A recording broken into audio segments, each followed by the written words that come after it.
Well, nandito na naman po tayo sa ating pag-uusapan na naman, di ba? Right. Sa panibagong video na naman po, pag-usap ng continuation po ito ng DPWH Contracts Corruption. Well, Tuwawa Construction.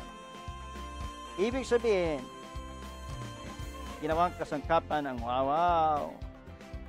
Para lang po, for BCG Boy. Grabe, no? Ang galing ng BCG Boys, ah. Ang galing palang magnakaw. Woo! Napapaisip ba kayo? O ano kayang naramdaman ninyo? Kasi ang naramdaman ko po talaga hindi maganda ang sitwasyon ng Pilipinas. Well, dito po tayo ngayon because we're gonna talk about DPWH Contracts Corruption to Wawaw Construction. So, ito po ilalatag ulit ni patuloy natin yung antabayanan ito at ilalatag ulit po ni Senator Panfilo Lacson kung kaganapan ang nagawa po. Talagang grabe po, milyon-milyon ang perang talagang wow! Grabe. So today ating pong talakayin ito dahil napakalaga po na malaman ninyo, malaman ko, malaman natin pong lahat, tayo po lalo po ng tayong mga Pilipino. Kasi alam nyo, kawawa talaga ang Pilipino. God bless na lang Philippines. So ngayon, may dito po tayo at ating pong tingnan, unboxan na naman po ang mga pangyayaring ito at ating po pakinggan ang nilatag naman ulit ni Senator Panfilo Lacson. So here we are and here we go. Please listen carefully. Alright. Now, here we go. Magpapahuli ang isa sa mga crowd's favorites. Simula nung lumabas ang dayaan sa mga flood control projects, wala pong iba kundi ang sikat na Wawaw builders. Tulad ng SIMS at IM, malupit din talaga ang pattern ng kontratistang ito sa kababalaghan. Busisiin natin ang dalawang proyektong ito na alam na nating may distinct na halaga. Construction ng flood mitigation structure along Barangay Frances, Kalumpit, Bulacan na may halagang 77.199 million pesos at construction ng flood mitigation structure along Barangay Bulusan, Kalumpit, Bulacan na may halaga ring 77.199 million pesos. Ang dalawang kontrata na ito ay na-award sa Wawaw Builders noong February 1, 2023. Pero take note, Mr. President, mayroon kaming kopya ng dalawang sulat na may petsang January 30, 2023 or 2 days before na pirmado ni Wawaw Builders Manager Mark Alan Arevalo na nagsasaad na sila ang winning bidder para sa dalawang projects. Advance mag-isip si Wawaw, Mr. President. Ang notice to proceed para sa dalawang contracts pareho rin ng petsa, February 13, 2023. Subalit mahigit isang linggo pa lamang ang nakalilipas mula sa petsa o notice to proceed, naniningil na para sa 50% project accomplishment rate ang Wawaw Builders. Ang nakasaad sa 50% accomplishment rate na ito ay resulta ng isinasagawang trabaho na di umano mula February 13 to 20. 7 days, Mr. President. Ayon sa mga sales invoice na hawak namin, na-release naman ang hinihinging kabayaran noong February 23, 2023. Ang kalahati ng kabayaran at retention fees again for both projects ay naatado naman sa release mula April hanggang July 2023. Sabay rin ang mga petsa ng bayaran kung saan hindi rin nagkakalayo ang mga halaga. Ang 50% ng proyekto isinagawa ng 7 araw. Ang sunod na kalahati, ginawa na mahigit 4 na buwan. Not for one project, but for two, Mr. President. Napakahusay, napakaganid. Kawawaw na kawawaw talaga tayo sa Wawaw Builders.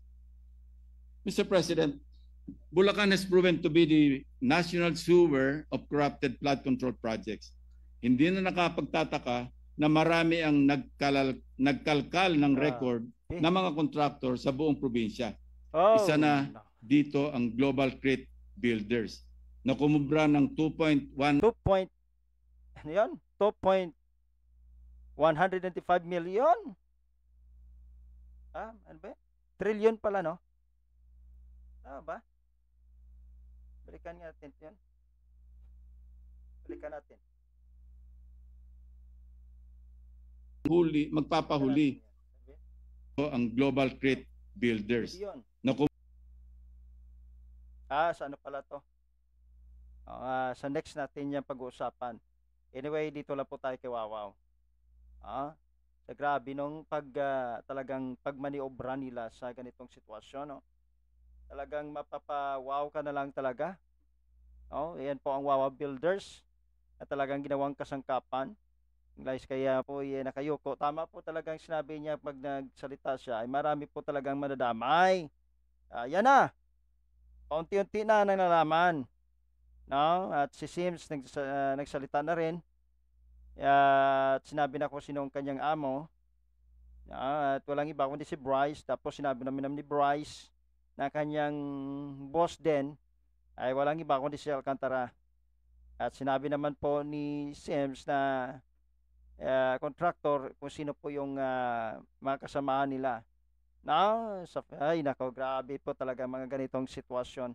Ay, hindi po natin alam kung ano pong gagawin natin sa kanila. Basta importante makulong na lang po, no, ang lahat. Lalo na po ang pinakautak nito. Sabi nga ni Senador Marcolita, dapat yung may utak nito.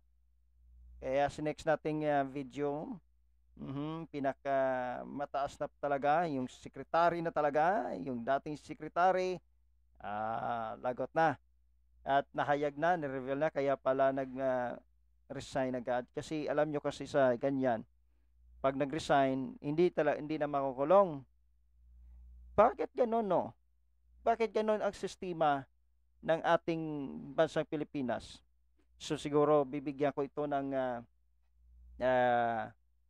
video reaction din, no? At commentary patungkol dito na kung mahirap ka ay kukulungan agad, pero pag ganitong mga sitwasyon na corruption ay hindi makukulong, tanggalang sa pwesto. Ano ba yan? So ito ngayon ay okay, so tabayanan po natin, hindi po pwede tayong pumikit.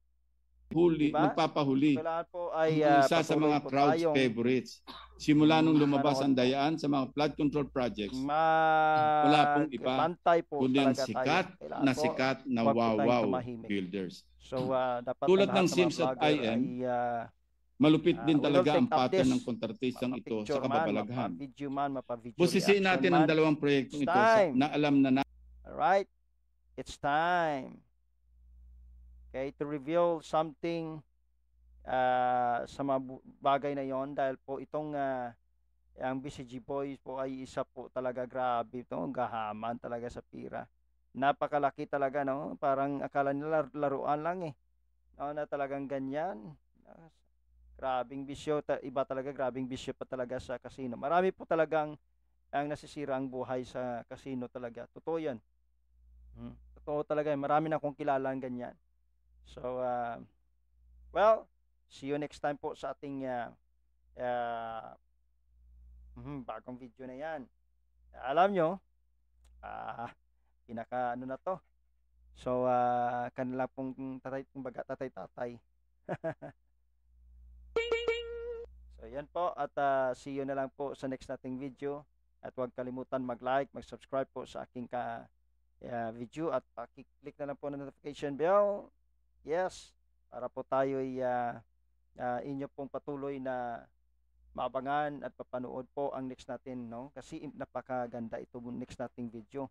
Ito na po, malalaman din po natin mga sitwasyon, no, na talagang gumagapang ang lahat ng mga korupsyon sa hanay po ng ating gobyerno.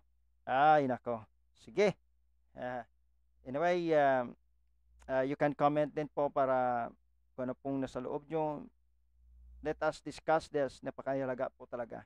Huwag tayo mag-away, kundi ang awayin natin po ang mga taong ito ang gumawa ng di maganda. Ang nagnakaw po sa kabanang bayan dahil at tira po natin yan. Alright? So again, here is ito po si Serious Story and Ronnie Herbel. Maraming salamat po sa suporta at see you again po sa next nating video na pag-uusapan. Maganda ito. See you and God bless Philippines na lang po sa lahat. Okay? God bless Philippines and God bless you all. Okay, in the name of Jesus Christ. Amen po. God bless you. See you next video po natin. Amen.